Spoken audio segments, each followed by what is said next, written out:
اگلا سوال لیتے ہیں۔ السلام علیکم۔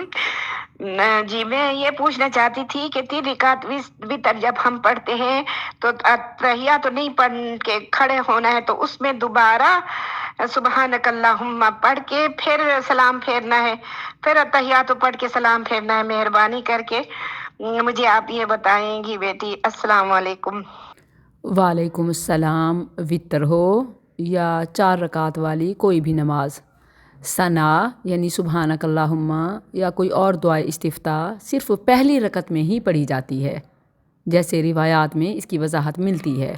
اللہ کے رسول صلی اللہ علیہ وسلم ثنا یا دعائے استفتاح صرف پہلی رکعت میں ہی پڑھتے تھے، اسی لیے اس سبحانک اللہم یا اس کے علاوہ اللہم باعد، ان دعاؤں کو جن سے نماز کا آغاز ہوتا ہے دعائے استفتاح کہتے ہیں، نماز کا افتتاح، نماز کی اوپننگ۔ تو یہ نماز کا افتتاح ہے۔ اس کے علاوہ تیسری رکعت خواہ وہ فرض کی ہو یا وتر کی، اس کا آغاز بسم اللہ سے ہے، یعنی تسمیہ پڑھ کر بسم اللہ الرحمن الرحیم پڑھ کر الحمدللہ سورہ فاتحہ شروع کر دیں۔ لیکن اگر بسم اللہ چھوڑ بھی دی، بھول گئے، تو یہ واجب نہیں ہے۔ اگلا سوال لیتے ہیں۔